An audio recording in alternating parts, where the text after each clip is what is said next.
ಎಂದಿನಿಂದ ವಿಧಾನಮಂಡಲದ ಬಜೆಟ್ ಅಧಿವೇಶನ ಆರಂಭವಾಗುತ್ತೆ. 21ರವರೆಗೂ ಕೂಡ ವಿಧಾನ ಮಂಡಲದ ಬಜೆಟ್ ಅಧಿವೇಶನದಲ್ಲಿ ಚರ್ಚೆ ಆಗಲಿದೆ. ಗ್ಯಾರಂಟಿಗಳ ವಿಚಾರವನ್ನ ಮುಂದಿಟ್ಟುಕೊಂಡು ಅದರ ಭಾರ ಸರ್ಕಾರಕ್ಕೆ ಹೆಚ್ಚಾಗಿದೆ. ಒಂದು ಕಡೆ ಅದನ್ನು ಮುಂದಿಟ್ಟುಕೊಂಡು ಅಸ್ತ್ರವಾಗಿ ಉಪಯೋಗಿಸಿಕೊಳ್ಳೋದಕ್ಕೆ ವಿರೋಧ ಪಕ್ಷ ಕೂಡ ಸನ್ನದ್ಧವಾಗಿದೆ. ಅವರಿಗೆ ಟಕ್ಕರ್ ಕೊಡೋಕೆ ಕೈಪಡೆ ಕೂಡ ಸಿದ್ಧವಾಗಿದೆ. ಕೆಲವು ಕ್ಷಣಗಳಲ್ಲೇ ರಾಜ್ಯ ಬಜೆಟ್ ಅಧಿವೇಶನಕ್ಕೆ ರಾಜ್ಯಪಾಲರ ಭಾಷಣದ ಮೂಲಕ ಚಾಲನೆ ಸಿಗುತ್ತೆ.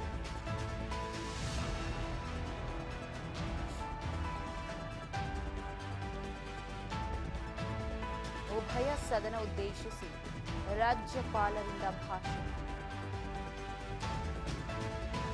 ನಾಳೆಯಿಂದ ಮಾರ್ಚ್ 6ರವರೆಗೆ ಭಾಷಣದ ಮೇಲಿನ ಚರ್ಚೆ ನಡೆಯುತ್ತೆ. ರಾಜ್ಯಪಾಲರ ಭಾಷಣದ ಮೇಲಿನ ಚರ್ಚೆಗಳು ಮಾರ್ಚ್ 6ರವರೆಗೂ, 7ನೇ ತಾರೀಕು ಬಜೆಟ್ ಇದೆ, ಗುರುವಾರದವರೆಗೂ ನಡೆಯುತ್ತೆ ಚರ್ಚೆ.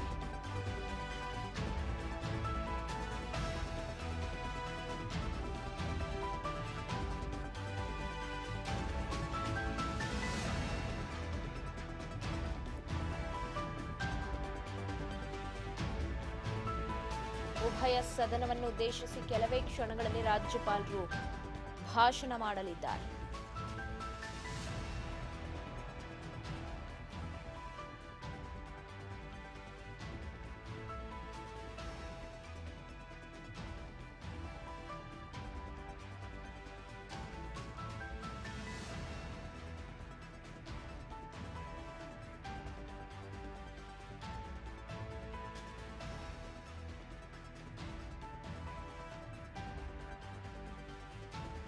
ಬಜೆಟ್ ಅಧಿವೇಶನ ಕೆಲವೇ ಕ್ಷಣಗಳಲ್ಲಿ ಚಾಲನೆ ಸಿಗತ್ತೆ. 7ನೇ ತಾರೀಕು ರಾಜ್ಯ ಬಜೆಟ್ ಇದೆ. ರಾಜ್ಯ 16ನೇ ರಾಜ್ಯ ಬಜೆಟ್ಗೆಲ್ಲ ತಯಾರಿಯನ್ನ ಈಗಾಗಲೇ ಮಾಡಿಕೊಳ್ಳಲಾಗಿದ್ದು, ಕೆಲವೇ ಕ್ಷಣಗಳಲ್ಲಿ ರಾಜ್ಯಪಾಲರ ಭಾಷಣದ ನಂತರ ನಾಳೆಯಿಂದ ಭಾಷಣದ ಮೇಲೆ 3 ದಿನಗಳ ಕಾಲ ಚರ್ಚೆ ನಡೆಯುತ್ತೆ. ನಾಳೆ ಅಂದ್ರೆ ಮಂಗಳವಾರ, ಬುಧವಾರ, ಗುರುವಾರದವರೆಗೂ. ಶುಕ್ರವಾರ ಬಜೆಟ್ ಇದೆ. ಹಾಗಾಗಿ ಬಜೆಟ್ ಮೇಲಿನ ಚರ್ಚೆಗೆ ಮುಂದಾಗ್ತಾರೆ. ರಾಜ್ಯಪಾಲರು ಉಭಯ ಸದನವನ್ನ ಉದ್ದೇಶಿಸಿ ಭಾಷಣವನ್ನ ಮಾಡ್ತಾರೆ. ತದನಂತರ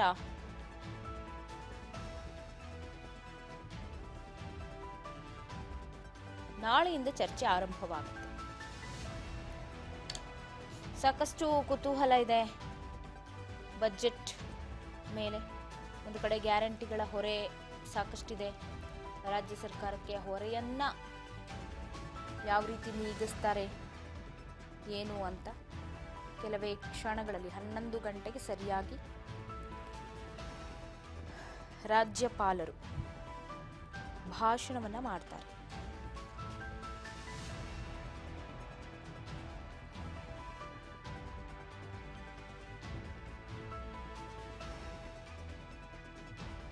ಭಾಷಣದ ಮೇಲಿನ ಚರ್ಚೆ ನಾಳೆಯಿಂದ ಆರಂಭವಾಗುತ್ತೆ. ಉಭಯ ಸದನಗಳನ್ನು ಉದ್ದೇಶಿಸಿ ಇವತ್ತು ಭಾಷಣವನ್ನ ಮಾಡ್ತಾರೆ.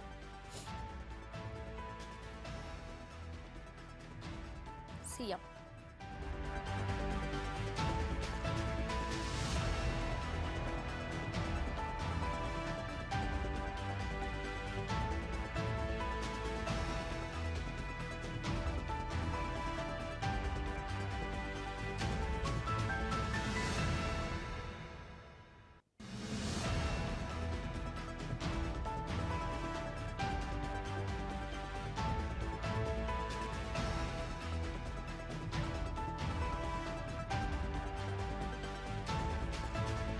ಸಮರದಲ್ಲಿ ಬಿಜೆಪಿಗೆ ಸರ್ಕಾರದ ವಿರುದ್ಧ 10 ಅಸ್ತ್ರಗಳಿದೆ.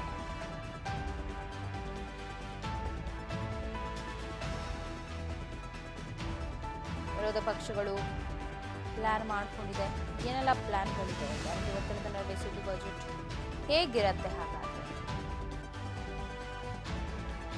ಮೊದಲ ದಿನವೇ ಸರ್ಕಾರದ ವಿರುದ್ಧ ಪ್ರತಿಭಟನೆಗೆ ಪ್ಲಾನ್ ಅನ್ನ ಮಾಡಿದೆ.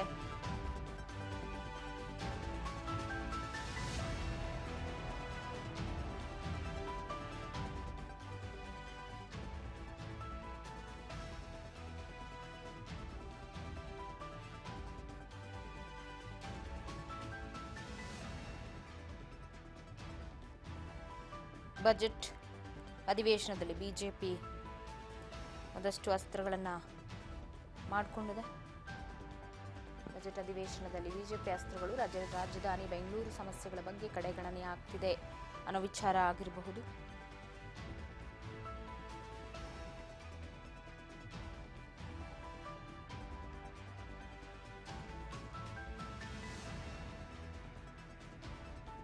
ಬಡ ಜನರಿಗೆ ಮೈಕ್ರೋ ಫೈನಾನ್ಸ್ನಿಂದ ಕಿರುಕುಳದಿಂದ ಆದಂತಹ ಸಮಸ್ಯೆಗಳ ವಿಚಾರ ಆಗಿರಬಹುದು.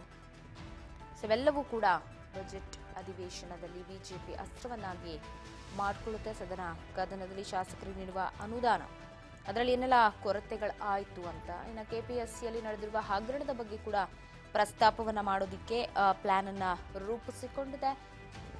ಸಾಕಷ್ಟು ಸಮಸ್ಯೆಗಳ ವಿಚಾರ, ಅನುದಾನದ ವಿಚಾರ, ಫೈನಾನ್ಸ್ ಕಿರುಕುಳದ ವಿಚಾರ ಆಗಿರಬಹುದು.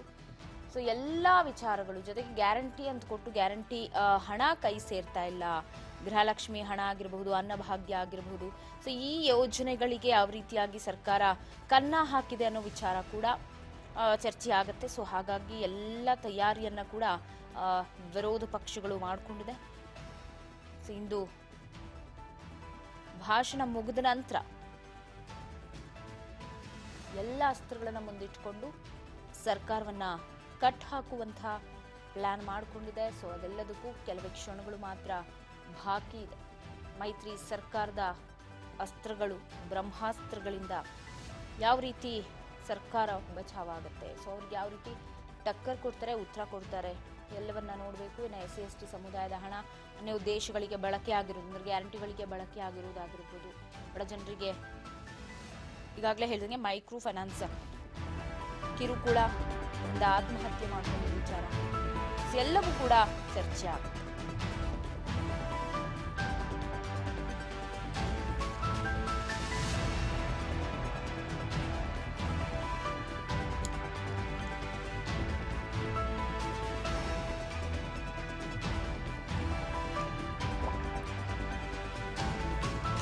ಅನುದಾನ ಬಿಡುಗಡೆಯಾಗದೆ ಅಭಿವೃದ್ಧಿ ಹಿನ್ನಡೆಯಾಗ್ತಿದೆ ಅನ್ನೋದು, ಫೈನಾನ್ಸ್ನಿಂದ ಎಷ್ಟು